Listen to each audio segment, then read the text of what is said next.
우리가 인생에서 성공하기 위해서 꼭 알아야 할 것들이 있습니다. 신앙생활에서 승리하기 위해서 반드시 알아야 할 것이 있습니다. 그것은 세 가지인데, 하나는 내가 누구인가. 네 가지군요. 내가 누구인가. 또 하나는 지금 나는 어디에 있는가. 그리고 지금이 어떤 때인가. 그리고 지금 내가 무엇을 해야 하는가. 나는 누구인가? 나는 지금 어디에 있는가? 지금이 어떤 때인가? 내가 할 일이 무엇인가? 이것을 늘 확인하고 알아야 우리가 행복한 인생 그리고 승리한 삶을 살 수가 있습니다. 지금 이스라엘이 애굽에 나와 광야를 거쳐 가나안 땅 들어와서 여호수아 인도로 가나안 땅을 정복하는 과정을 쭉 보고 거의 이제 끝부분에 와 있습니다. 이제 한 두세 번, 세 번 정도면 여호수아 말씀이 끝나게 됩니다. 애굽, 광야, 가나안 땅. 이 세 가지가 이스라엘 백성의 이 역사의 과정이지요. 가나안 땅의 생활의 특징은 무엇인가? 지금 우리 가나안 땅의 역사를 보고 있는데, 여기서 한번 우리가 애굽과 광야와 가나안 땅의 차이를 좀 보도록 하겠습니다. 먼저 애굽 생활은 구원받지 못한 때, 구원받기 이전의 때를 가리킵니다. 여러분의 이스라엘 백성들은 고된 노예를 하면서 학대를 받고 소망 없이 살아갔습니다. 마찬가지로 예수 믿기 전에는 우리가 죄에 매여서 죄의 노예가 되어서 고통당하면서 소망 없이 살아가는 그런 때였습니다. 그런데 하나님의 은혜로 구원받고 이제 광야로 들어옵니다. 이 광야 생활은 구원받은 그리스도인의 삶을 가리킵니다. 이스라엘인들은 자기들의 노력과 수고로 구원받는 것이 아니라 하나님의 은혜로 그리고 모세에 의해서 애굽에서 강력한 바로를 꺾고 구원받고 나왔습니다. 우리도 하나님의 은혜로, 우리의 노력과 수고 의료이 아니라 하나님의 은혜로, 십자가 은혜로 구원받고 하는 자녀가 되었습니다. 그런데 구원받은 이후에 우리의 모습이 꼭 광야 생활과 같습니다.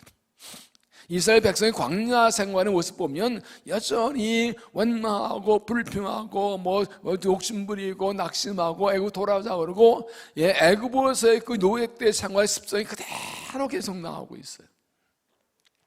구원은 받았지만 변하지 못한 모습, 구원 받았지만 여전히 육신의 요구를 따라 살아가는 모습이 광야 생활의 모습입니다. 구원받은 이후에 아직도 성령에서 여전히 내가 내 주인이고 내 욕심과 내 감정과 정욕을 따라 살아가고 있습니다. 이런 사람을 육에 속한 그리스도인이라고 합니다. 광야 이스라엘 백성들이 은혜와 기적으로 살면서 원망불교가 저려진 것처럼 은혜의 삶이 여전히 원망불교 다투고 싸우고 살아가는 모습, 이것이 광야길을 걸어가는 이런 모습이 우리의 모습과 같습니다. 이것이 육에 속한 그리스도인. 가나안 땅 생활은 영에 속한 그리스도의 모습을 보여줍니다. 성숙한 그런 모습입니다. 하나님의 약속의 땅에 들어와 삽니다. 광야의 방황하는 사람이 아니라 안정된 사람입니다. 가나안 땅에서 집을 짓고 그리고 오리를 짓고 목축하고 농사 지으며 살아가는 안정된 삶입니다. 광야 생활이 나를 위해 살아가는 삶이라면 가나안 땅 생활은 주를 위해 살아가는 삶입니다. 예수님 나의 주인이시고 그 명 따라 살아갑니다. 내 욕구가 아니라 하나님 영광 위에 살아가는 성숙한 그의 삶을, 영에 속한 그의 삶을 가나안 땅의 삶이라고 볼 수 있습니다. 가나안 땅을 정복하는 것은 하나님의 생활 때문에 사명으로 사는 삶을 보여줍니다. 어떻게 가나안 땅의 삶을 성공적으로 살 수 있을까? 가나안 땅에서의 삶은 성숙한 신앙생활인데 가나안 땅 생활에 원칙이 있어요. 5가지. 첫째, 가나안 땅에서는 일한 만큼 먹고 살 수 있습니다. 농사라는 것은 내가 일한 만큼 먹고 사는 거죠. 광야에서는 내 믿음과 수관계 없이 하나서 그냥 무조건 만나 매출하기 원해서 그냥 걸어가면 먹고 살아요. 일하지 않아도 먹고 살았어요. 가나안 땅에서는 땅이 주어집니다. 농사는 내가 하기 나름입니다.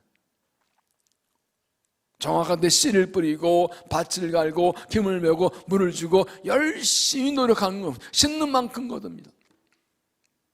그래서 이 가나안 땅의 생활은 내가 수고하고 충성한 만큼 사는 겁니다. 하나님이 요구하시는 것은 충성하는 것, 내가 하나님께 순종하고 충성한 만큼 복을 받고 사는 것입니다. 얼만큼 복을 받고 사느냐, 그건 나한테 달려 있습니다. 두 번째로 가나안 땅에서는 그러므로 좋은 밭을 만들어야 되면, 씨가 좋아도 밭이 나쁘면 열매 주는 것처럼 밭을 잘 갈아야 됩니다. 예수님께서 말씀하신 그 씨 뿌린 자의 비유에 보면 길가, 돌짝밭, 가시밭, 좋은 밭이 있죠. 길가나 돌짝밭, 가시밭에는 씨를 아무리 뿌려도 열매 줬는데 좋은 밭에서는 30배, 60배, 100배의 결실을 맺는다고 그랬어요. 밭이 중요하다. 이 밭은 무엇이죠? 마음밭이죠. 내 마음밭이 좋아야 돼요. 호세아서에 묵은 땅을 기경하라는 말씀이 나오죠. 봄에 씨를 뿌리고 그리고 농사를 지고 가을에 이제 거두고 나서 이제 겨울이 지나며 봄이 되면 겨울 동안에 땅이 굳어 있습니다. 그러면 소의 쟁기를 메우고 쟁기를 푹 찌물어 일하고 쟁기를 깊여서 바로 훅 그냥 뒤집어 엎어야 됩니다. 기계하니까 갈아 없는 겁니다. 자꾸 갈아서 부드럽게 만들고 돌, 자갈, 나무 뿌리 다 걸어내고 자꾸 그리고 세상을 쫙 갈아줘야지. 그래서 부드러운 밭이 돼야 씨를 뿌리고 물을 주면 물이 잘 스며들어가고 씨가 뿌리를 내려서 자라죠. 밭을 갈지 않고 그냥 묵은 땅에 씨를 뿌리면 길게 딱딱해서 씨가 뿌려도 뿌리는 못하고 새가 먹어가거나 뿌리 얕아서 말라버리거나 가시덩굴에 가려서 자라지 못하죠. 그래서 가나안 땅의 축복을 받고 살려면 가장 중요한 게 내 마음밭이. 이렇게 잠깐 말 안 하고 15초 멈추고 가만히 있는 것은 마음밭을 돌아보라는 거예요. 지금 간절히 은혜를 삼하는 마음으로 그 음의 기도 나오셨는데 평소에 내 마음밭은 어떤가요? 아마 여기서 하늘나라의 이 현미경으로 이 텔레스코프로 사람 마음을 보여주는 게 있다면 마음밭이 지금 다 다를 거예요. 안 보이니까 다 좋은 척하고 앉아있지. 내가 나를 알자면 이 가만히 있어도 이게 마음밭이 자꾸 망가져요. 굳어져요. 가장 나쁜 게 굳어지는 거예요. 굳어지는 거예요.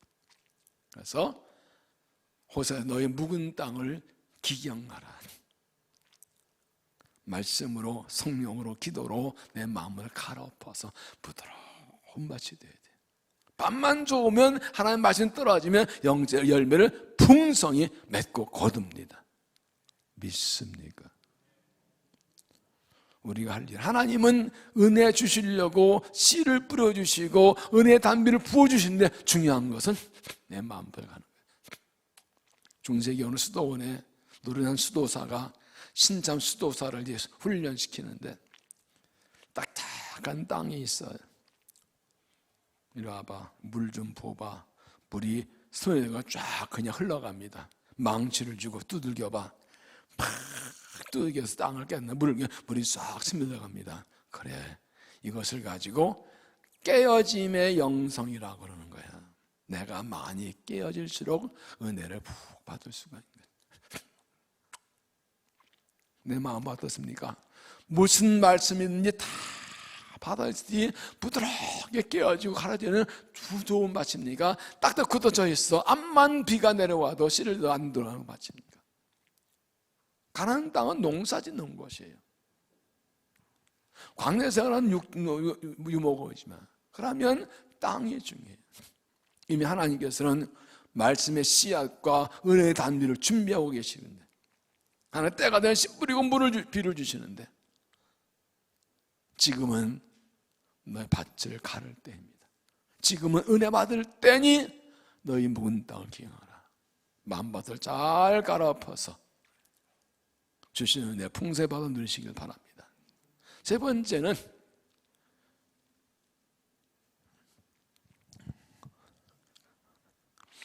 좋은 씨를 뿌려야 됩니다. 뿌린 대로 거둔다, 심은 대로 거둔다 그랬죠. 밭이 좋아야 되지만 동시에 내가 뿌리는 씨가 중요합니다.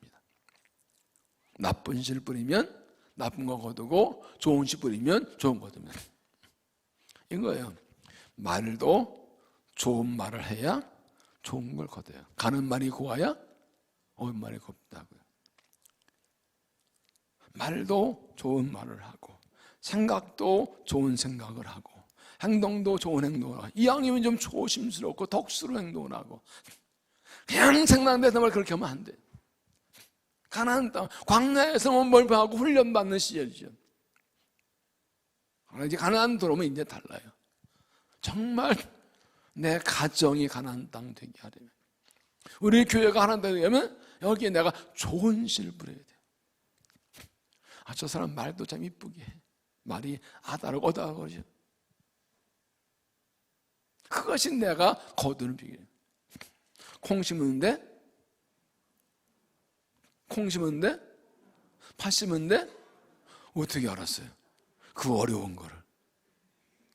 이거 아주 기본 원칙이에요. 근데 사람들이 많은 경우에 팥 심고 콩 나기를 바래. 가라지 심고 변하기를 바래. 아니요.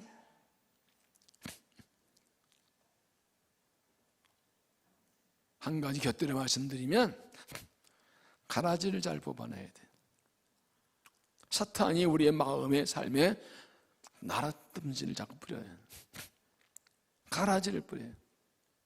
좋지 않은 생각, 잘못된 생각 이런 것들이 마음에 뿌리는 그것을 바로바로 뽑아내야 돼. 눈에 불을 켜고 조금도 그 나쁜 거 내 마음에 심어지지 않도록 좋은 씨를 뿌리고 마음밭을 지켜야 돼. 네 번째로는 영적 능력이 있어야 합니다. 영적 능력. 왜냐하면 가나안 땅 생활은 영적 싸움이에요. 광야 생활은 자기와의 싸움입니다. 애굽에서 구원받아진 노예 근성이 남아있고 육계의 습성이 남아있어서 광야를 가면서 은혜로 살면서 이거를 내 육적인 습성을 뽑아버리고 요편도 뽑아버리고 하나님 백성에게 영이 훈련받는 과정이에요. 자기와의 싸움이에요. 육과의 싸움이에요. 가나안 땅의 생활은 사탄과의 싸움이에요. 가나안 족속은 하나님 나라의 대적 악한 세력을 상징해요. 그 가나안 족속을 쫓아내고 무너뜨리고 그 땅을 차지하는 것은 하나님 나라를 세워가는 것이죠. 영적 싸움이에요. 그리고 반드시 영적 능력이 있어야 돼요. 고린도후서 있잖아요. 우리의 싸움은 혈육의 거기 때문에 우리가 약하게 생기는 혈육의 능력이 아니라 견고한을 깨뜨리는 하나님의 능력이라고 그랬어요. 혈육의 힘이 아니라 하나님의 능력으로 견고를 깨뜨린다고 그랬어요. 인간의 노력과 수고, 승리의 능력은 안 돼. 하나님의 능력을 깨우는 거예요. 사도 바울도 에베소 6장에서 전신갑주 입으라 하면서 기도해서 성령의 능력을 받으라고 했죠. 성령의 검 말씀 가지라고 하죠. 그리고 하나님께 간절히 기도해서 영적 능력 갖춰야 됩니다. 내 노력과 수고로 안 됩니다. 하나님의 은혜 주셔야 됩니다. 영적 능력이 강해져야 합니다. 죄와 싸우고 마귀와 싸우고 세상 싸우고 승리하셔서 영적 능력을 주시길 구해야 됩니다. 은혜 능력 구하면 주십니다. 영적 능력은 말씀과 기도예요. 성령의 검 곧 하나님의 말씀과 아니라 하나님의 말씀을 내가 읽고도 배울 뿐 아니라 성령 충만할 때 말씀이 검이 되는 거죠. 말씀이 마귀의 심장을 찌르고 말씀이 마귀를 물려치는 게 되는 것이죠. 그 영적 능력이 있는 거죠. 생각해 보세요. 좋은 무기를 가졌어도 힘이 없으면 소용없어요. 좋은 장비를 가졌어도 내가 그거 다룰 능력이 없으면 아무 소용이 없어요. 최신 컴퓨터 갖다 놔도 컴퓨터 다룰 줄 모르면 소용이 있어요.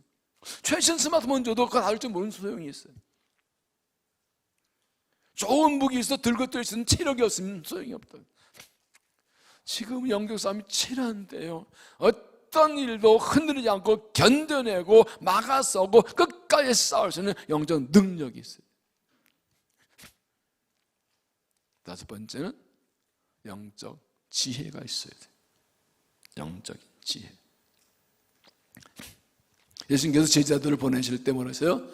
내가 너를 보냄이 양을 이리와 노는 것 같으니 너희는 뱀같이 지혜롭고 비둘기같이 순결하라. 여러분, 늑대 1리 가운데 양 한 마리 집어넣으면 그거 살아요? 잡혀먹어요. 이게 영적 현실이라고요. 여기에 지혜가 있어야 된다. 뱀같이 지혜롭고. 뱀이 얼마나 간사해요. 간교해요. 하여튼 여러분, 저는 드라마를 이렇게 가끔 이렇게 보거나 사극 보면서 그러는 게, 야, 저 작가 머리 좋다. 사람을 속이고 뭐 뒤통수 치고 막 이걸 극본 쓴 작가가 진짜 악한 지혜가 뛰어난 사람이야.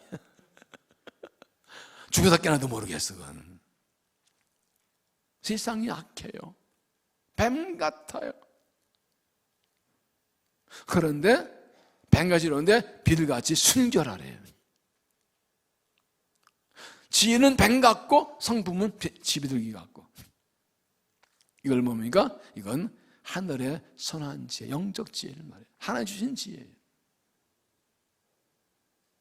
영적 지혜가 있어야 돼요. 영적 지혜는 세 가지인데, 첫째는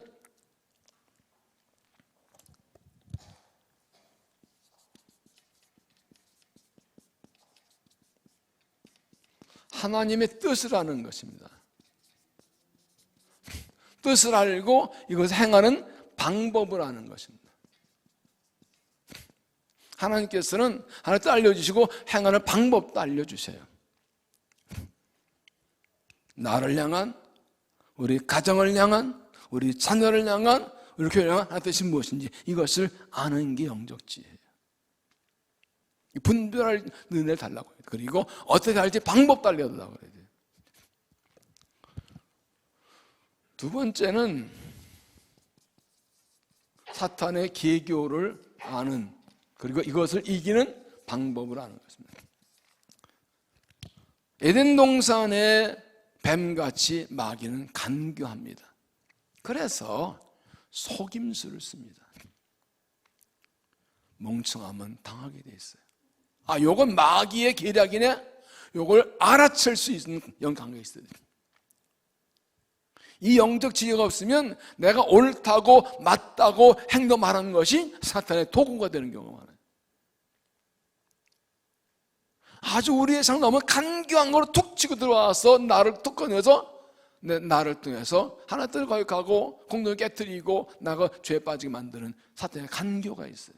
간산 계략이 있어요. 이건 마귀의 장래 알아챌 수 있는 지혜, 그리고 그것을 물리치시는 방법, 이걸 구해야 돼요.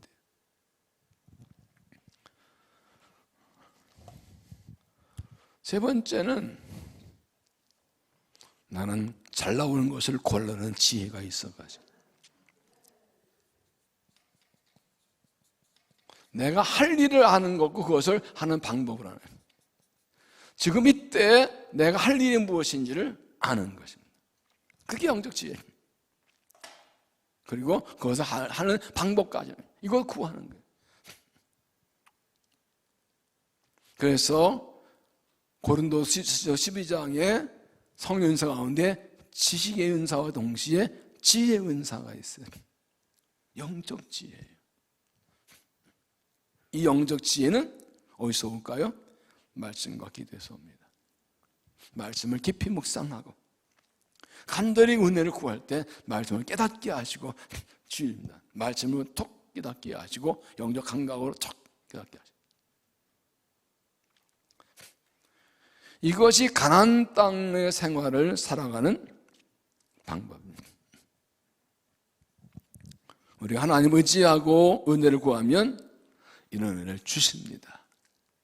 이런 만큼 살아가기 열심히 힘을 다해 충성하고 내 마음밭을 좋은 밭으로 만들고 하나님 축복의 밭에 좋은 씨를 뿌려서 풍성한 결실을 얻기를 바랍니다.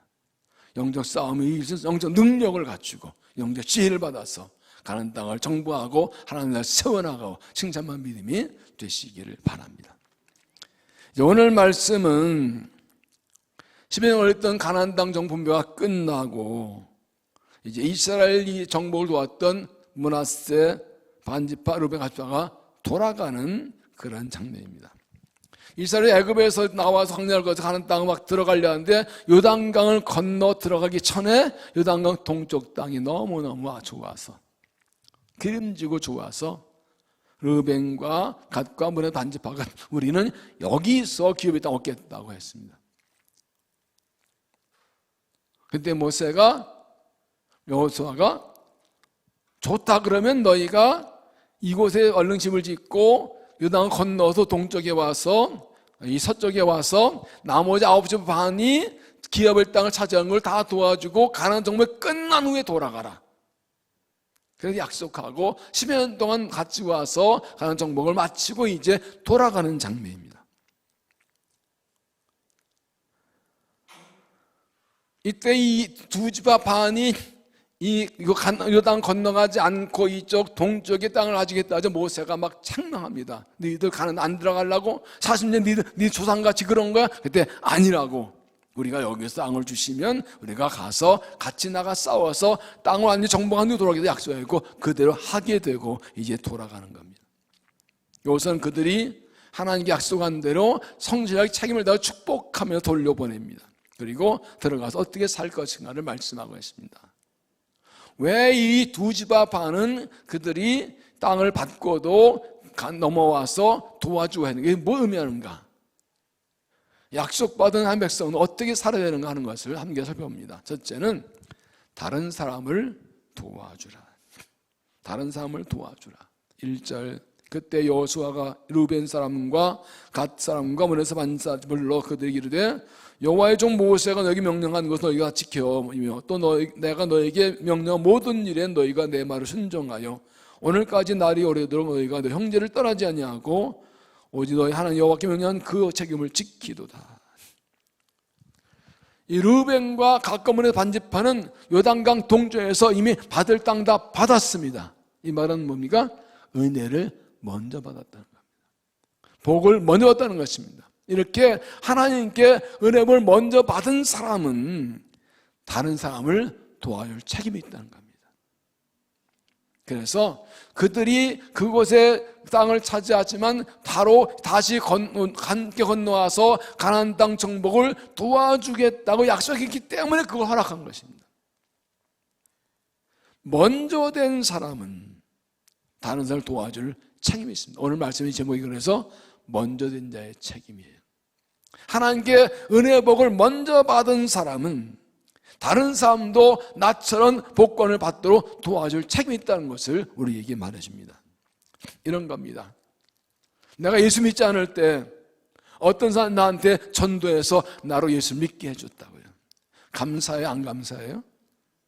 이거보다 감사해요. 그러면 나도 다른 사람의 복음을 전할 책임이 있다는 거예요. 내가 예수를 모를 때, 복음을 모를 때 누군가 나를 위해 기도하고 나의 예수를 해서 나를 믿게 해줬다면 나도 아직 예수를 모르고 믿지 않는 그들에게 찾아가서 그들의 복음을 전할 책임이 있다는 거예요. 나에게 먼저 은혜 주신 목적은 나처럼 믿지 않는 사람들이 예수 나라고 나를 먼저 믿게 하신 거라고요. 먼저 된 자의 책임은 아직 그런 사람을 도와줄 책임이 있다는 것을 말씀합니다.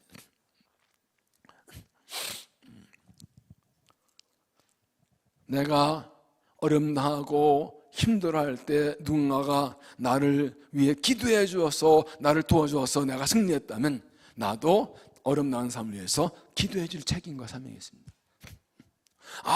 서로 기도해 주면 되는 걸 경험했으면, 중보기도가 서로 성도들이 어려울 때 함께 기도하는 게 은혜고 기도의 승리를 경험했으면 다른 사람들도 그 기도의 힘을 받도록 도와줄, 기도해 줄 책임이 있는 거예요. 다른 사람을 기도해 주는 것은 특별한 사람이 아니라 모든 사람이 사는 거예요.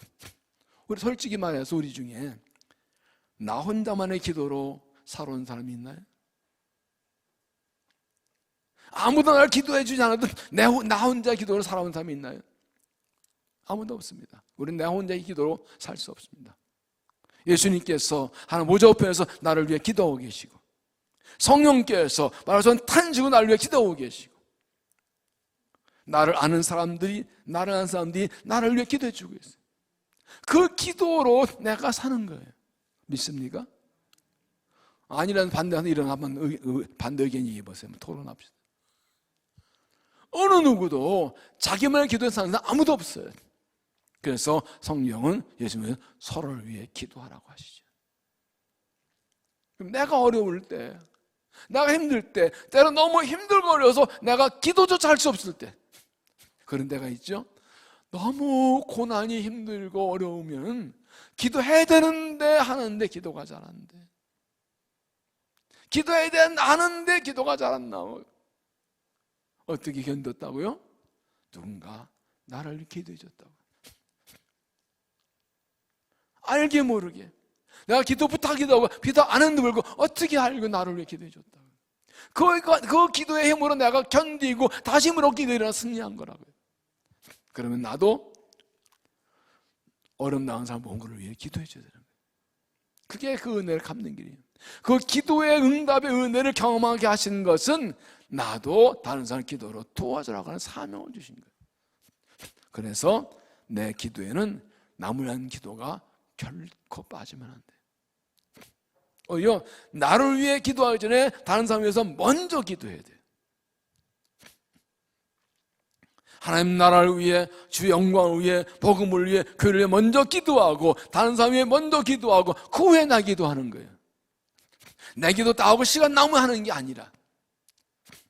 놀라운 비밀은요, 내가 기도가 잘 안 될 때도 있어요.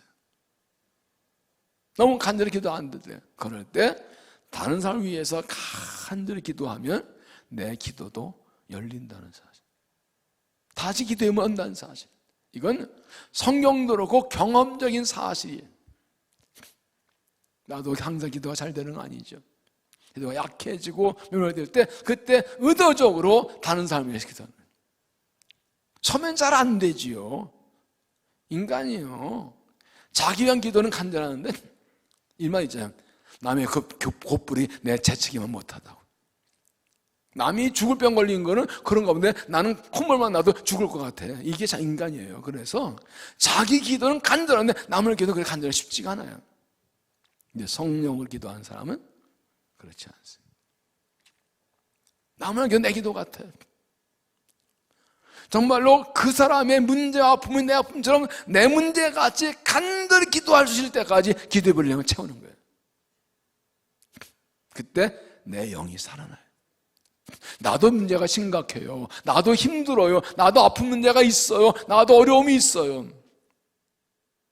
그런데 다른 사람이 먼저 기도하는 거예요.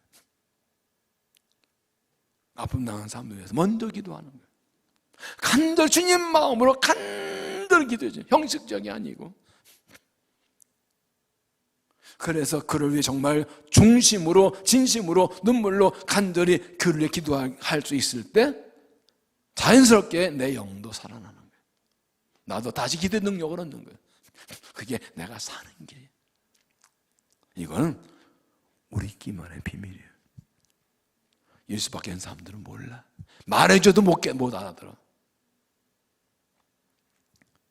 내가 다른 사람의 기도로 도움받았으면 나도 그들을 위해 기도해 줄 책임이 내게 있는 것입니다. 내가 어려울 때 누가 나를 위로가 도와줘, 나도 다른 사람을 위로가 도와줄 책임이 있는 거예요. 내가 정말 힘들 때 누구 나를 도와줘, 나도 그 사람 다른 사람을 찾아 도와줘야 돼. 결정적으로 정말 힘들 때 한 사람이 결정적으로 할 때 그 한 번의 도움 때문에 내가 일어날 때가 있잖아요. 얼마나 감사해요. 별로 친하지도 않는데 어떻게 알고 도와줘 내가 일어났다고. 그럼 나도 그런 날 찾아보고 도와줘야 돼요. 미국에 있을 때 저희 장인어른 교회에 박일용 집사라고 이 사진 작가가 있었어요. 그 사람이 어느 날 콜로라도의 깊은 산 속에 지프를 몰고 이제 사진을 찍으러 갔어요. 근데 산은 해가 빨리 떨어지잖아요. 사진 찍어 보니까 해가 더 급하게 삶을 들었는데 갑자기 깜깜해진 거예요. 어딘지 모르겠는 거예요. 그래서 호루라기를 확 불었더니 어떤 사람이 차가 지나 세워두니까 이거 안 되겠다. 그래가지고 그를 태우고 자기 집에 가서 더 큰 이 픽업트를 가져와서 이 차가 빠진 거를 걸어가지고 그 큰 차로 이 칼을 건져줬어요. 너무 고마워서 수고했다고 돈 좀 주. 가끔 그래서 이게 도와주면 이게 좀 돈을 주는 게 펄쩍 뛰면서 안 받게 돼요. 다음에 당신 어디 가다가 당신처럼 어른 나왔으면 도와주세요. 그게 내게 갚는 길이에요. 그러고 가버려야 돼.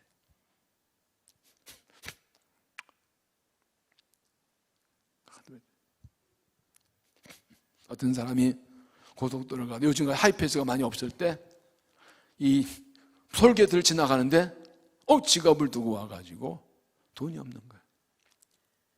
근데 어떤 사람이 앞에 가면서 돈을 넉넉히 주고 혹시 이런 사람 있으면 더 내주라고 돈을 많이 맡겨두고 갔대.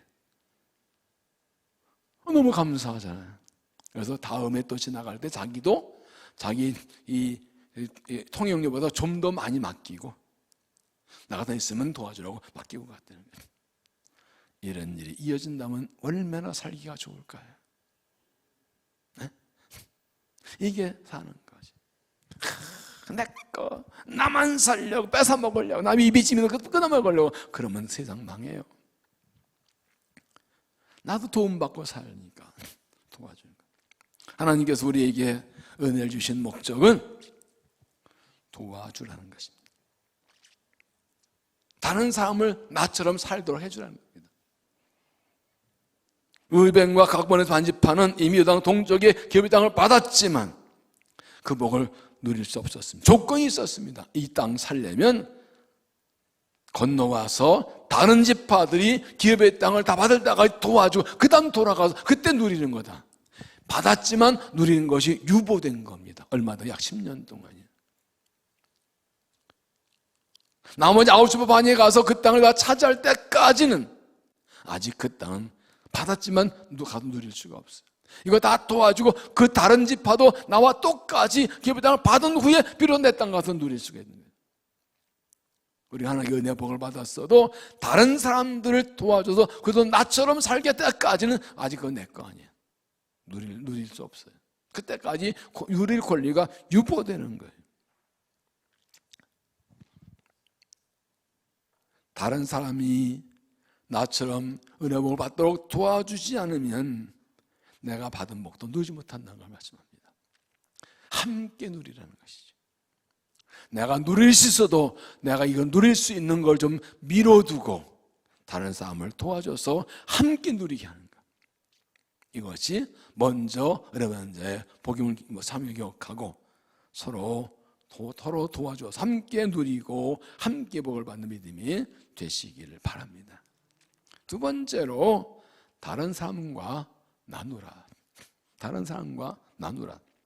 7절 여호수아가 그들의 장막으로 불로를 보낼 때 그들에게 축복하고 말하여 이르되 너는 많은 재산과 힘이 많은 가축과 은과 금과 고리와 쇠와 힘이 많은 의복을 가지고 너희 장막으로 돌아가서 너희 먼저 탈취한 것을 너희의 형제와 나눌지니라. 이 부분입니다. 너희의 형제와 나눌지니라.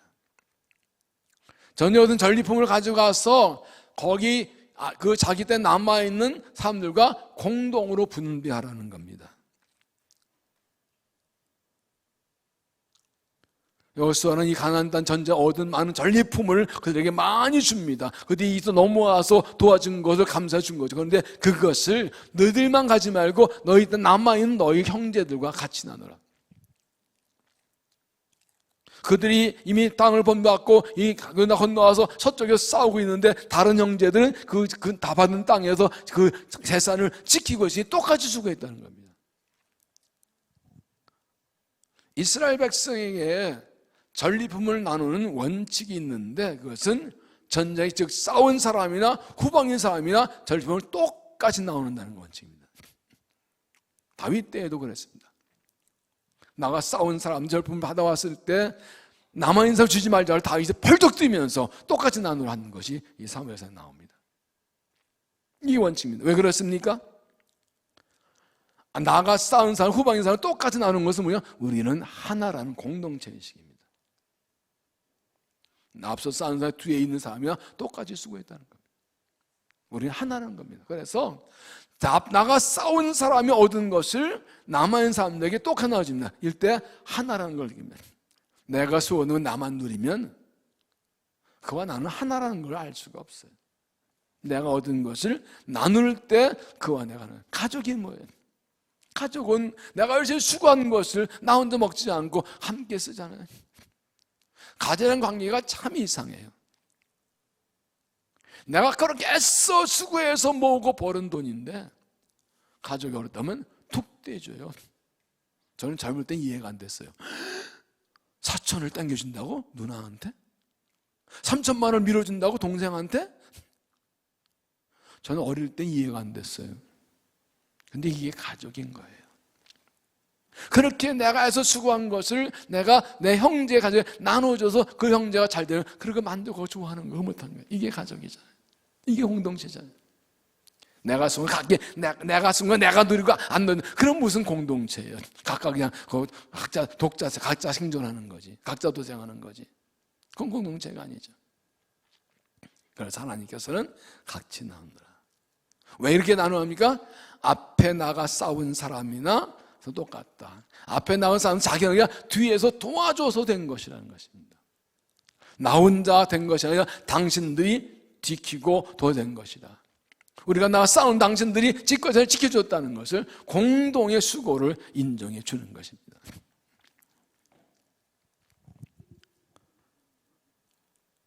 나 혼자 한 것은 없다는 것입니다. 당신 한 게 뭐 있다고 내가 다 누릴 거야? 아니라고요. 그들도 나를 위해 기도해주고 내가 없는 이 공동체를 지켜줬다고요. 이게 공동체의 가족인 것이죠. 하나님께 내게 주신 모든 목 가운데는 나 혼자 가지고 있고 나 혼자 주신 것이 아닙니다. 나한테 나눠주라고 주신 것입니다. 그래서 먼저 받은 것은 책임과 사명이다. 이 부분이 중요해요. 먼저 받은 것은 책임과 사명이다. 다른 사람에게 나눠주라고 내게 주셨다. 흘려버리는 게 책임이라고. 모든 하나님의 백성들은 받으면 흘려버릴 책임과 사명이 있습니다. 여러분께 6장과 7장에 이스라엘 엘리사 때에 이 사마리아 성에 기근이 들어온 게 있어요. 아람 군대가 둘러싸가지고 얼마나 이 먹을 게 없는지 여자아이들이 자기가 낳은 아들을 삶아 먹는 정도까지 됐어요. 엄청나게 끔찍한 상황이죠. 이때 성 밖에 4명의 나병 환자가 있었습니다. 그 당시 나병 환자들은 이 성 밖을 격리 생활해서 성을 못 들어갔으니까, 가끔 가지고 들어가서 먹었으니까. 근데 성 안에도 아람 군대 포위로 양식이 끊어졌으니 주는 게 없으니까 굶어 죽게 생겼잖아요. 그래서 이 나병 환자들이 이렇게 합니다. 우리 아람 군대한테 가보자. 가서 먹을 달라고 그러자. 적군한테 가면 죽어요. 근데 이래 주거나 저래 주거나 마찬가지. 믿음 한번 해보자. 앉아 굶어 주거나 아람 군대 가서 먹다가 맞아 주거나 똑같다. 어차피 죽을 건데 한번 해보기나 하자. 그리고 갑니다. 갔더니 놀랍게 아람 군대가 싹 도망가고 군사 장비와 먹을 것이 지천을 쌓인 거예요. 하나님께서 엘리사를 통해서 예언하시고 큰 군대 발돋게 하셔서 아람 군대가 도망가 버린 거예요. 얼마나 급한지 밤에 도망갔어요. 그래가지고 이 4명 남은 여자가 그냥 실컷 먹고 마시고 또 숨기고 난리치는 거예요. 그래서 문득 정신이 들었어요. 저 성에는 우리의 동족들이 굶어 죽고 있는데 사람이 배부른 남 생각이 나긴 나나 봐요. 중요한 말씀이 있습니다. 열왕기하 7장 9절 나병 환자들이 그 친구들에게 서로 말하되 우리가 이렇게 해서는 아니 되겠도다. 오늘은 아름다운 소식이 있는 날이오늘 우리가 침묵하고 있도다. 아름다운 소식이 뭐예요? 성이 굶어 죽어가는데 여기 먹을 게 있다는 거예요. 만일 밝은 아침까지 기다리면 벌이 우리에게 미칠지니 이제 떠나 왕궁에 가서 알리자 하고. 지금 저녁이에요. 날이 저물었어요. 지금 알리지 않고 날 저물었다 아침까지 기다리면 그 사이 또 많이 죽을 거예요. 그러면 지금 먹을 게 있는데 안 알리면 우린 벌 받는다 하나님께. 왜? 소식 안 알렸단 말이에요. 먹고 살 게 있는데. 그리고 그 밤에 달려가서 왕궁에 알리고 확인하고 그래서 이제 먹게 됩니다. 이분이 중요합니다. 먼저 은혜와 복을 받은 사람은 다른 사람에게 알리고 나눠줄 책임이 있다는 겁니다. 먼저 주신 것은 책임과 사명이다. 이런 말이죠. 아는 것이 사명이다. 아는 것이 사명이다. 아이고 목사님, 장로님, 아무개 성도가요, 지금 요즘 많이 힘들어요, 먹을 게 없나 봐요, 어떻게 하면 돼요? 그렇게 말하기 전에 내가 먼저 갔다 오고 말하는 게 맞다는 거지. 아는 게 사명이니까 먼저 가서 도와주고 말하는 게 그게 순서라는 거예요. 알리는 것도 중요하지만 내가 알았으면, 누가 어려운 걸 알면 내가 그를 위해 기도해 주는 것이 내 사명이고 도와주는 게 내 사명이에요. 아는 게 사명이에요. 축복이 있는 거 알면 그걸 알려주는 게 사명이라는 것을 말씀합니다. 하나님 우리에게 먼저 복권을 주신 것은 나만 누리라고 주신 것이 아니라 다른 사람에게 알리고 나눠주라고 주신 것이라는 것이죠. 무엇을 줘야 될까요? 많이 있지만 두 가지입니다. 하나는 복음을 나눠줘야 됩니다. 이게 가장 중요합니다. 내가 복음을 듣고 먼저 믿었으면 아직 복음을 삼는 게 복음을 전해주는 거 우리의 사명입니다. 예수님께서 마태복음 10장에서 제자들을 짝지머리 뭐라 하십니다. 너희가 거저 받았으니 거저 주어라. 여러분, 구원을 얼마 내고 받으셨어요? 신성교회 세가족으로 이제 등록할 때 입회비 얼마 내셨어요? 없어요. 세배 받을 때 돈 받던가요? 없어요. 거저 받았어요. 누가 나 전도할 때 돈 내야 전도해준다? 아니요, 거저 받았어요. 우리가 나한테 선물 주면서 예수 믿다고 그랬잖아요. 우리가 선물 주면서 오히려 예수 믿다고 그랬잖아요. 돈 받기는커녕. 구원은 거저 받았어요. 값없이 은혜 받았어요. 우리도 사람들에게 값없이 전해야 돼요. 하나님 우리를 구원하시는 것은 이 복음 전하라고 구원하시는 것이죠. 베드로서 2장 9절 그런 너희를 택하신 족속이요 왕같은 이상들이요 거룩한 나라요 그의 소유된 백성이니 이는 너희를 어두운 데 불러내어 그의 기염지 들어게 하신 이의 아름다운 덕을 선포하게 하십니다. 나 같은 죄인을 구원하신 그를 내가 경험해서 내가 만난 예수, 내가 경험한 은혜, 이 복음을 사람들에게 알리려고 나를 구원하셨다는 것이죠. 이래서 우리가 예수님의 큰 잔치를 하는 겁니다. 이것을 우리의 사명입니다. 또 하나는 사랑을 나눠줘야 합니다. 사랑을 나눠줘야 합니다. 예수님께서 제자들의 발을 씻겨 말씀하십니다. 내가 너희를 사랑하는 것 같이 너희도 서로 사랑하라. 내게 사랑을 받았으면 그 사랑을 나누어 주라. 이렇게 말씀하십니다.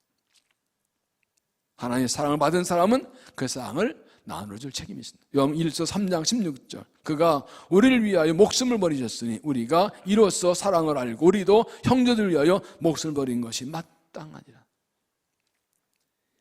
예수님께서 나를 위해 목숨 버리고 구원하였으니 나도 다른 사람의 목숨 버리고 사랑하는 것이 잘하는 일이다가 아니라 마땅하다 그랬어요.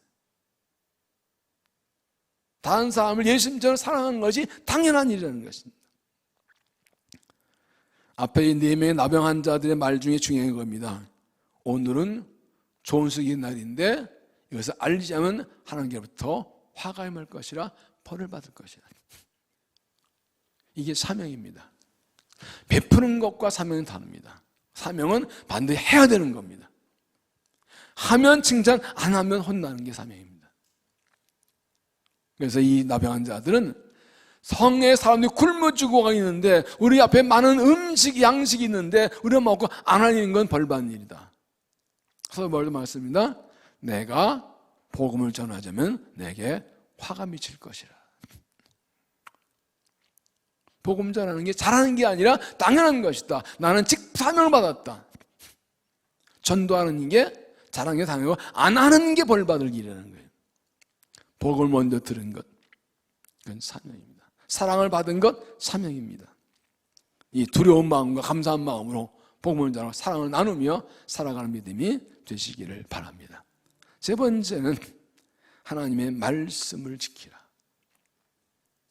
하나님의 말씀을 지키라. 여호수아는 돌아가는 르벤, 갓 반지파에게 마지막으로 중요한 부탁을 합니다. 4절, 그런즉 이제 너희는 여호와의 종 모세가 요단 저쪽에서 너에게 준 소유에 가서 너희 장모로 돌아가되, 돌아가라가 아니라 조건을 칩니다. 돌아가되 5절, 오직 여호와의 모세가 너에게 명령한 명령을 볼 반드시 행하여, 반드시 행하라 그랬어요.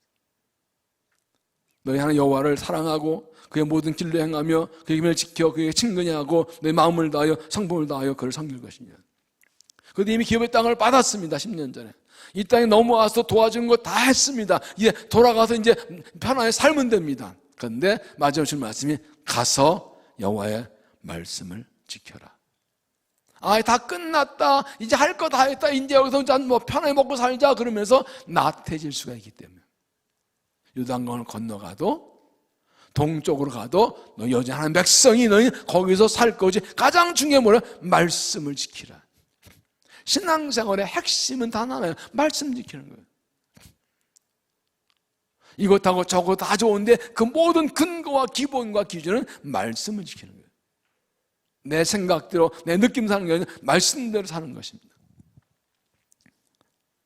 더구나 그들은 요단강을 삼해에 두고 9시 이쪽에 그들 뒤집어보는 동쪽에 떨어져 살고 있습니다. 그런데 말씀을 지키는 원칙은 아니면 그냥 이것도 관계도 끊어지는 겁니다. 말씀을 따라 하나님 관계가 끊어 동기가 끊어지는 겁니다. 하나 될 수 없습니다. 그래서 같은 말씀 지키라는 것이죠. 어떻게 말씀 지키냐? 첫째, 너희 하나님 여호와를 사랑하고. 말씀을 지키는 기본은 하나님을 사랑하는 것입니다.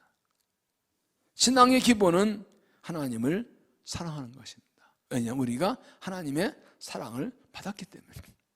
예수님께서 부활하신 예수님께서 베드로에 물으시죠. 네가 나를 사랑하느냐? 네, 내가 주상 아축게 하사나이다. 내 양을 먹이라. 이 부분이 굉장히 중요한 것이요. 예수님께서는 믿음 좋은 사람에게 일을 맡기지 않고 주님을 사는 사람에게 일을 맡겼어요. 베드로는 예수님의 제자인데 예수님을 부인하고 부인하고 실패한 믿음의 실패자예요. 사명의 실패자예요.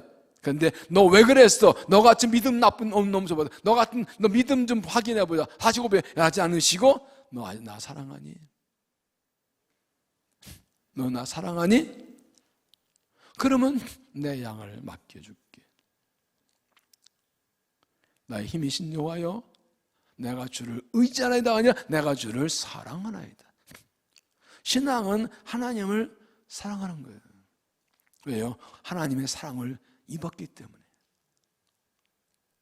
죄인인 나를 구원하시려고 하나님께서 죄 없는 자기 아들 보내시고 열심히 죄 없는 나를 위해 십자가에 희생하신 그 사랑을 구원받았어요. 어찌 내가 그분을 사랑하지 않을 수가 있어요? 여호수아가 가장 먼저 부탁한 것은 하나님 말씀 지키되 하나님을 사랑하라. 내 하나님을 사랑하라. 사랑이 식어지는 게 믿음이 식어지는 거예요. 사랑은 사랑하는 사람을 위해서 모든 것을 합니다. 하나님을 사랑하면 말씀 지킵니다. 사랑하지 않으면 안 지킵니다. 말씀 안 지키니 사랑하지 않는 겁니다. 그분 사랑하면 그 말씀 다 따라해요. 그래서 항상 사랑을 확인하고 사랑을 고백해야 돼. 주님 사랑합니다. 속으로 한번 해보세요. 주님 사랑합니다. 하나님 사랑합니다. 이 고백이 굉장히 중요해요. 자주 하셔야 돼요. 사랑이 있어야 말씀을 지킬 수가 있고 믿음을 지킬 수가 있습니다. 그거 보면 그의 모든 길로 행하며, 세 번역이 중요합니다. 언제나 주님께서 지시하신 길로 가면. 말씀 지키는 뭡니까? 주님이 가라신 데 가는 거예요. 어디로 갈까요? 물어보고 가는 거예요. 많은 사람들은 자기가 다 정해놓고 주님께 확인받으러 와요. 주님이 아니라고 하면 삐져요. 나 가고 싶은데 아니라고 그래요. 성경에 그런 예 많이 나와요. 아니에요. 내 생각, 내 의견, 내 감정, 내 경험 다 내려놓고 주님은 어디로 갈까요? 가라신 대로 가는 거예요. 주님께서 지시한 길로 가며, 하나님을 믿는 사람은 하나님께서 가라는 길로 가는 것입니다. 잠언 3장 5절에 너는 마음을 다하여 여호와를 쓰시려고 내 명령을 의지하지 말라. 너는 범사에 그를 인정하라. 그러면 내 길을 지도하시라. 범사에 하나님을 내 인정하고 내 명철 지혜를 의지하지 않고 주님을 의지하면 주께서 가는 인도하시고, 주가 가르치는 걸 가리면 틀림이 없습니다. 주의 길로 가면 결코 실패가 없습니다. 내 영혼을 선케시고 자기 이름을 위하여 의의 길로 인도하신도다. 주님이 가라신 데 가면 되면 내가 길이요 진리요 생명이다. 말씀 지키는 무엇입니까? 주님께서 가라신 대로 가는 겁니다. 그게 하나님을 인정하는 것이고 주를 신뢰하는 것입니다. 그다음에 그에게 친근히 하고, 세 번역은 주님을 가까이 하고. 신앙은 하나님을 가까이 하는 것입니다. 하나님하고 친하시는 것입니다. 신앙의 깊이는 하나님과 거리와 비례합니다. 하나님을 가까이 합니다. 한번 생각해 보세요. 하나님이 나하고 얼마큼 친해요? 얼마큼 친해요?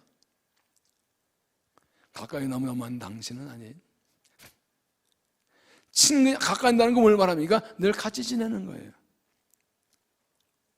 선한 목자의 이신 말씀 여보세요.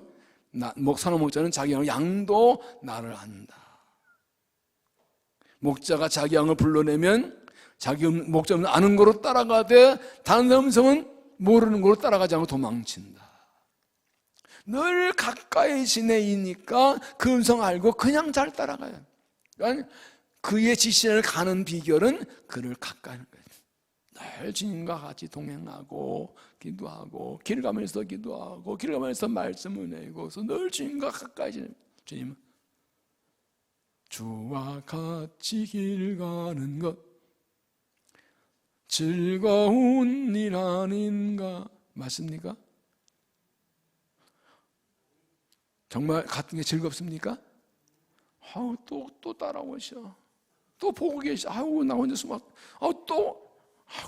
나 혼자 좀 갈게요. 자꾸 나 혼자 쳐다보고 부담되는 얘기 아니라 정말 주님과 함께 즐거운 거. 주님이 나와 함께 하시고 나를 돌보시고 나를 지키시고 인도하자면 감사해요. 주를 가까이. 사랑하면 같이 있고 싶은 거예요. 사랑하면 가까이 싶은 거예요. 하루 종일 붙어 데이트하고도 각자 버스 타고 가면서 카톡, 지금 어느 정거장이야? 가까이 왔어? 내렸어? 지금 걸어가고 있어? 다 왔어? 계속 카톡하고 있어. 지금 신발 벗었어? 옷 벗었어? 세수했어? 이발 닦았어? 누웠어? 12시까지 그러겠어. 사랑하면 가까이 하는 거예요. 그래서 주님과의 거리가 내 신앙의 깊이에요. 아침에 큐티하고 하루 종일 잊어버리고 있다가 잘 때 기도하고 그거 아니고요. 아침에 한번 기도하고 하루 종일 잊어버리고 있다가 밥 먹을 때 기도하고 아니고요. 일하면서도 늘 주님 생각하고 대화하면서 가까이 하면서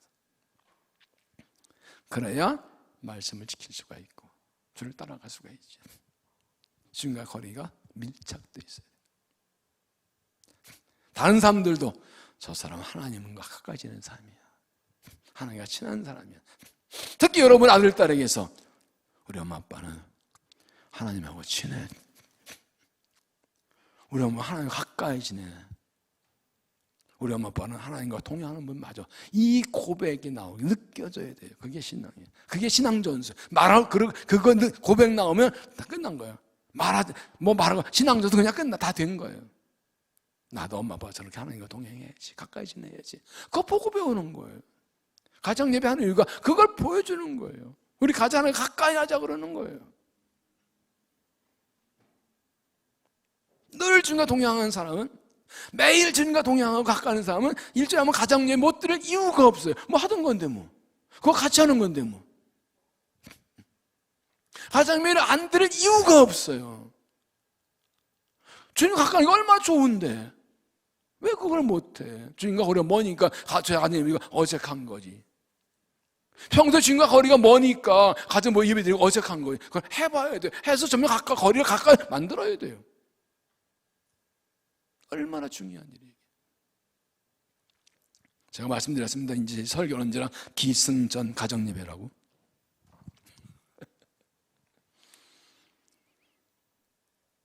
여러분, 빛과 그림자, 빛 가까이 있으면 그림자는 없습니다. 빛은 멀어질수록 그림자가 커집니다. 주님과 가까이일수록 어둠은 물러가는 겁니다. 주님을 가까이 하십시오. 결심하십시오. 멀어지지 않겠다. 자꾸 주님과 관계를 벌리는 유혹을 물리십시오. 귀인 자는 해석하면 너한테는 말이야. 귀인들 자 고상한 말이고 이걸 직역하면 너 들어가는 말이야. 더 이상 해석하지 맙시다. 뭐.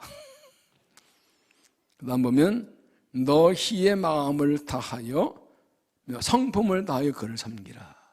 이거요 진심으로 하라는 것입니다. 형식적, 습관적이 아니라 아침에 큐티하고 기도하는 것도 습관이 아니라 진심으로 마음을 다하고 내 인격을 다해서 하나님 섬기라고요.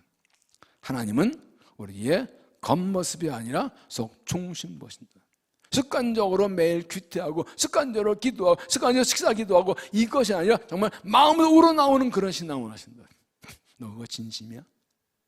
너 그거 진심인 거야? 너 진심으로 하는 거야? 그거 원하신다고요. 정말 나 사랑해서 하는 거 맞아? 정말 나 위해서 하는 거 맞아? 네 진심이야? 레알?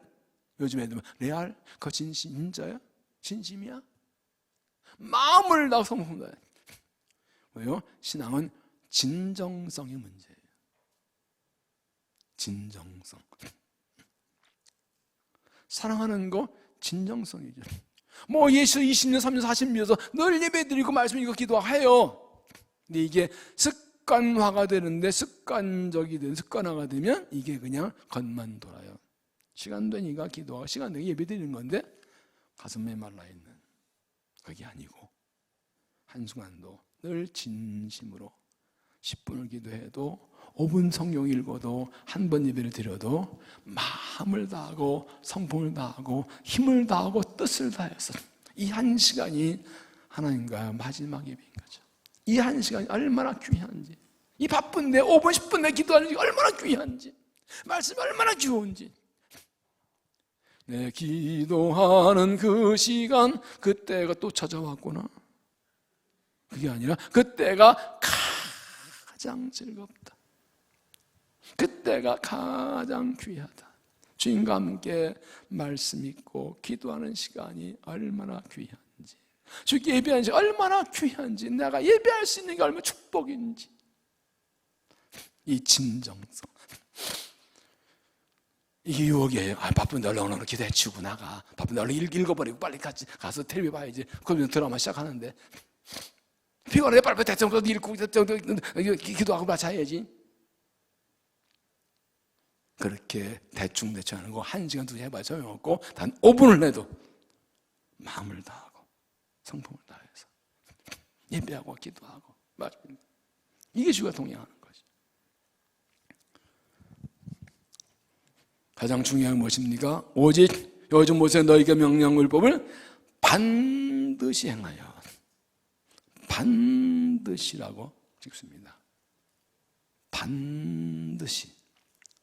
그때 하나님 백성은 약속의 땅에 들어와서 하나님 말씀을 반드시 지키는 것입니다. 말씀을 지키는 것은 해도 되고 안 해도 되는 것이 아니라 반드시 될 것이라. 선택이 아니라 필수라는 거예요. 세번역은 당신들은 오직 주님의 종 모세가 내게 명령한 기물법을 열심히 쫓아서 지키십시오. 공동문에 다만 야훼의 종 모세가 내게 명령뿐만은 있는 힘을 다하여 성수가 지켜야 합니다. 반드시 열심히 힘을 다해서 성신껏. 여기서 결판나는 이게 진정성의 문제죠. 주님 사랑하니까 마음을 다해서 힘을 다해서 열심히 지키는 거예요. 그게 가나안 땅 살아가는 비결 원칙이라. 이 어려운 때에, 이 험난한 때 우리가 사는 비결이 여기 있다. 말씀을 꼭 지키고 열심히 지키고 힘을 다해 성신껏 지키는 거예요. 은혜를 받은 것이 중요한 것이 아니라 믿음을 지키는 것이 중요합니다. 남을 도와주고 남을 나누는 것도 결국 하나님 나와의 관계에서 나오는 거죠. 하나님과 관계 분명하면 도와줄 수 있고 나눌 수 있는데 저희가 분명하지 않으면 이것도 안 해요. 결국 기본 중에 기본은 뭐라고요? 하나님과 나와의 관계라고. 그 관계가 뭐예요? 성심을 다해 열심히 말씀을 지키는 거예요. 말씀 살려고 애쓰는 거예요. 말씀대로 살려다가 넘어지고 쓰러질 때도 있고 실수할 때도 있어요. 그러나 중요한 것은 내가 정말 정신껏 중심으로 말씀 지켜 하다가 약해서 넘어진 건 괜찮아요. 그건 진정성이니까 다시 일어서면 돼요. 그러나 아예 지킬 생각하고 안 지키면 그거는 벌 받을 일이죠. 지킬 마음도 없으면 그건 아니죠. 형식이 지면 그건 아니죠. 은혜를 받았기에 신심을 다해서 성실껏 말씀을 지켜서 말씀 내항할 때 이루시는 복을 받는 믿음이 되시기를 바랍니다. 우리가 잘 아는 대로 고인물은 썩는다고 합니다. 반대로 흐르는 물은 항상 샘물이다. 그러죠? 어느 쪽입니까? 고인물입니까? 흐르는 물입니까? 갈릴리바다와 사해를 상징하죠. 갈릴리바다는 헤르면서의 눈 녹은 물과 하나님 비를 받아 요단강을 통해서 그 물을 계속 내려보냅니다. 사해바다는 이 요단 내려온 물을 받기만 내보내지 않아서 또 태양열 수분 중보라 연만 남아가지고 살 수 없는 죽음의 바다가 되어버렸죠. 하나님 우리에게 받은 것을 흘려보내라고 하십니다. 내가 받은 복음을, 내가 받은 사랑을, 은혜를 나눠주고 흘려보내는 게 결국 내가 사는 길이라. 흐르는 물은 항상 샘물이라고. 강은 옛강 있는 물은 샘물이란 말이 있죠. 흐르는 물이 돼야 돼. 흘려보내야 되는 거죠. 다른 사람을 도와주십시오. 내가 받은 것을 만족하지 않고 다른 사람을 도와줘. 남을 도와주라고 내게 은혜를 주신 것입니다. 다른 사람 나눠주십시오. 내가 받은 은혜, 받은 복음, 받은 사랑을 나눠주십시오. 그것은 사명입니다. 말씀을 지키십시오. 하나님 사랑하고 그 길로 행하고 하나님 가까이 하고 힘을 다하고 지켜나가십시오. 그게 내가 사는 게 복받는 길입니다. 에스겔 47장 1절 말씀을 한번 보시면 그가 나를 데리고 성전 문에 이르시니 성전 앞문에 동조가 향하였는데 근지방에서 물이 흘러나와 동조가 흐르다가 성전 오른쪽 제단 남쪽 흘러내리더라. 그가 내게 이르시되 이 물이 동쪽 향하 흘러 아라바로 내려가서 바다에 이르니 이 흘러는 물로 그 바다에 대하리라. 여기 아라바 바다는 사해를 가리킵니다. 성전에 나온 물이 그 바다 들어가서 죽은 바다를 살린다. 이것은 이스라엘 백성이 바벨론에 잡혀갔다가 망했다가 시점에 돌아서 성전이 회복된 후에 성전에서 나오는 은혜를 보여준 환상입니다. 에스겔 환상입니다. 하나님의 뜻은 이스라엘 백성 회복시킨 거 끝나지 않고 그들에게 하나님의 성전에서 생명을 흘러서 그들을 통해서 이 생명수가 세상을 흘러 세상을 살리기를 원하셨습니다. 이게 우리 사명입니다. 우리에게 생명수의 은혜를 주시고 내 가슴에 가득 차서 흘러 넘쳐서 세상으로 흘러나가기 원하십니다. 화면을 보십시오. 하나님의 은혜를 흘려보내기 위해서 은혜를 구하라는 거예요. 나 살기 위해서 나 잘 되려 구하지 말고 하나님 세상으로 흘려보낼 수 있도록 은혜를 달라고 구하시라는 거예요. 이게 기도예요. 이게 진정한 기도예요. 세상에 죽어있고 하나님 생명수만이 대답인데 하나님 이 세상을 살리도록 내게 생명을 주셔서 나를 살리고 이 생명수는 나를 통해 우리를 통해서 흘러나가도록 내게 은혜를 주십시오. 이게 사명을 따라 구하는 거죠. 그 다음에 다시 돌아가서요 하면 은혜가 흘러가도록 물꼬를 열라. 받았는데 가득한데 열어야 돼요. 물꼬를 열어야 돼요. 흘려보내는 구멍이 있어야 돼요. 바다에 흘러나가는 문이 열려 있어야 돼요. 항상 흘러나가게 만들어놔야 돼요. 그렇게 해서 그런데 주셨는데 흘려버리지 않으면 그냥 사해바다가 되는 거예요. 썩어버리는 거예요. 말씀은 사랑이든 물질이든 기도든 계속 흘려버리는 물꼬가 나한테 터야 돼요. 내가 물꼬를 터야 돼요. 이렇게 마음을 열고 물을 열면 하나님께서 계속해서 부어주시는 것입니다. 먼저 받은 자의 책임. 먼저 받은 것은 사명이고 책임입니다. 먼저 받아서 그것을 흘려보내고 나누는 것이 바로 내가 사는 일이고, 그렇게 하면 내게는 항상 새 은혜가 넘치고 항상 은혜가 풍족하게 됩니다. 이것이 하나님의 부르심 원리입니다. 르벤, 갓, 한 지파가 땅을 받은 후에 누림을 유보하고 다른 지파를 도와준 것처럼, 받은 절품을 나눠준 것처럼 흘려보내고 하나님의 말씀을 잘 지켜서 복을 받고 복을 나눠준 축복통 쓰임받는 믿음 되시기를 주 이름으로 축원합니다. 기도하겠습니다. 하나님, 우리를 사랑하셔서 우리에게 먼저 구원을 주시고 은혜를 주심을 감사합니다. 우리도 받은 은혜와 사랑을 흘려보내고 나누어 주어서 세상을 살리고 죽을 영혼 살리는 삶을 하도록 우리를 사용하여 주옵소서. 쓰임받기 원합니다. 흘려보내면 축복의 통로가 되기 원합니다. 이미 받은 은혜 감사함으로 나누고 전하게 하시고 물거를 털 때 계속 부어주시어서 우리를 통해 죽은 세상을 살려내는 역사가 일어나도록 우리를 사용하여 주옵소서. 이를 하기 위해 말씀을 힘을 다 지키겠습니다. 마음을 다 지키겠습니다. 말씀 다 살아갈 때 말씀 나한테 역사 났다도 역사하여 주시옵소서. 이번 말씀 들고 찬양 기도할 때 마음 열리게 하시고 은혜 받게 성령 충만케 하시고 힘을 얻게 일어나도록 은혜를 도하여 주시옵소서. 예수님 이름으로 기도하옵나이다. 아멘.